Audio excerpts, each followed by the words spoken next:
Buat pengguna sepeda motor, selalu periksa kondisi sistem pengereman sepeda motor Anda, karena ini sangat fatal apabila kampas rem depan Anda habis, karena bisa menyebabkan kerusakan di komponen lain, seperti piringan cakram yang cepat aus karena diakibatkan oleh kampas rem yang sudah habis. Nah, yang paling penting bisa membahayakan pengendara itu sendiri dan juga orang lain. Oke, kita ke tutorial penggantian kampas rem depannya ya teman-teman.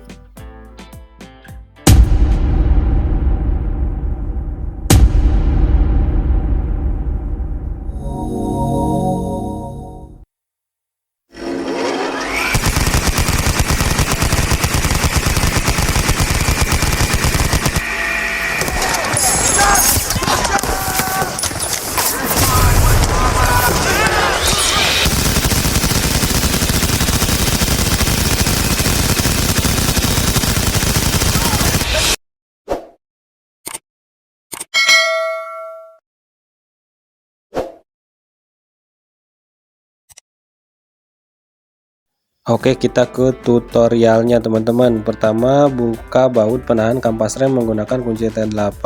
Lalu kita buka baut kaliper menggunakan kunci L bintang ukuran T40.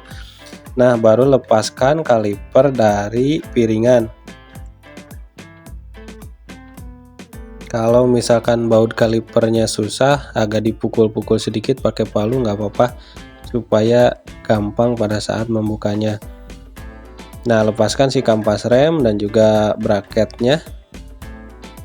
Kalau sudah lepas, tinggal kita tekan saja si piston kalipernya, tapi harus dibersihkan dulu ya teman-teman. Nah, ini kita dorong dulu si piston kalipernya supaya keluar sedikit agar bisa membersihkan area pistonnya.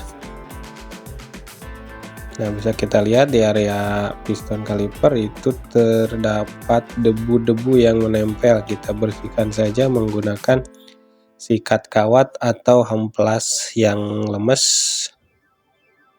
atau bisa menggunakan air sabun untuk membersihkannya. Jangan pakai bensin ya, soalnya nanti bisa merusak seal debu yang ada di kaliper.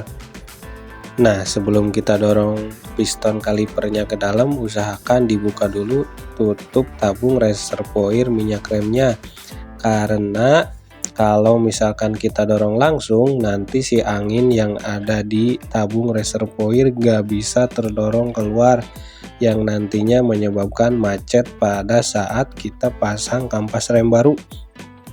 Itu karena nantinya si angin yang ada di tabung reservoir menjadi vakum kalau misalkan kita ganti kampas rem baru tanpa kita buka dulu tutup tabung reservoirnya, dan nantinya si angin yang ada di tabung reservoir memaksa mendorong piston kaliper keluar yang mengakibatkan piston menekan kampas rem ke piringan dan ujung-ujungnya rem depan macet, malah jadi bahaya juga. Nah, ini kalau misalkan sudah dibersihkan dan juga sudah dibuka tutup tabung reservoirnya, kita dorong piston kalipernya ke dalam. Nah, usahakan kita kasih pelumas dulu di area piston menggunakan pelumas supaya piston bisa terdorong masuk dengan lancar. Nah, untuk mendorongnya bisa sediakan obeng plus besar, atau kalau nggak punya kunci T, nah kita menggunakan obeng plus saja 2 buah, lalu kita dorong si piston tersebut ke dalam, gampang banget. Nah, ini terdorong ke dalam sampai rapat ke ujung kalipernya, supaya nanti posisi si kampas rem bisa pas pada kaliper.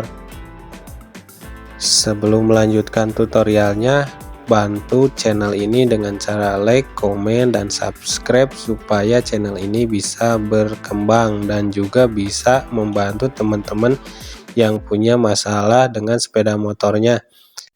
Nah, ini kita sambil mendorong si piston kalipernya sambil perhatikan tabung reservoir master rem yang ada di atas tadi, karena nanti minyak rem terdorong ke atas. Kalau misalkan minyak remnya terlalu penuh, itu bisa meluber keluar. Kalau misalkan minyak remnya terlalu banyak, kita bisa buang dulu sedikit-sedikit supaya minyak rem tidak terdorong keluar karena nantinya kalau misalkan minyak remnya jatuh ke cover itu bisa menyebabkan cover rusak dan bisa retak-retak ya teman-teman. Kalau sudah, kita tinggal tambahin pelumas di bagian karet bootnya supaya nanti tidak terjadi macet. Nah, ini juga sambil kita bersihkan si bracket kalipernya dari karat atau kotoran menggunakan amplas, dan jangan lupa kita kasih grease atau pelumas seperti oli ataupun WD bisa saja. Nah, kita pasang kampas rem baru dan juga baut penahan kampas rem depan. Terakhir pasang kampas rem depan baru ke piringan, dan jangan lupa kencangkan baut L kaliper motor tersebut. Nah, kencangkan secukupnya saja supaya tidak terjadinya selek. Kalau sudah terpasang semua, tinggal kita coba tekan-tekan handle remnya untuk memastikan sistem pengereman berjalan lancar. Kalau misalkan sudah terpasang semuanya, kita tinggal coba motornya ke jalan.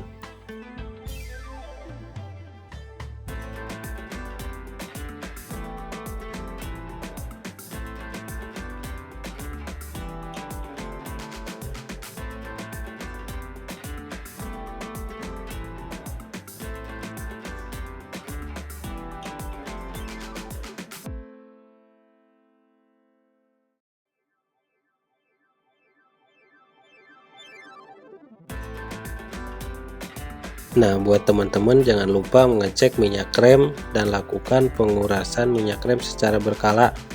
Standar pengurasannya itu pada 10.000 km agar kualitas minyak rem tetap bagus dan menjaga performa pengereman agar tidak menurun dan tidak mengalami overheat, juga menjaga komponen yang lain tidak rusak pada sistem pengereman. Nah, segitu saja tutorialnya, semoga bermanfaat. Kalau misalkan teman-teman ada requestan tutorial bisa di komen saja. Terima kasih.